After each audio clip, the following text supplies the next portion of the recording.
Hello foodies, summer వచ్చింది అంటే మనకు పచ్చళ్ళ సీజన్ స్టార్ట్ అయినట్టే.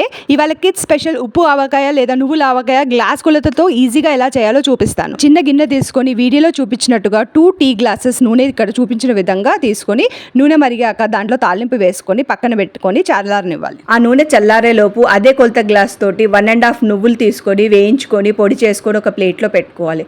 దాంట్లోనే 3/4 గ్లాస్ ఉప్పు, 3/4 గ్లాస్ ఆవపిండి, 10 నుంచి 15 వెల్లుల్లి రెబ్బలు వేసి పక్కన పెట్టుకోవాలి.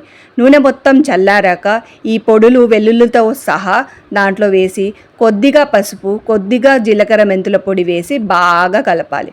కలిపిన తర్వాత మనం పక్కన పెట్టుకున్న మామిడికాయ ముక్కలు వేసి కలిపి 3 రోజుల తర్వాత దీన్ని అన్నంలో పెట్టుకొని తింటే అంతే అద్భుతమైన ఉప్పు ఆవకాయ రెడీ. నా వీడియో నచ్చితే please share, like and subscribe.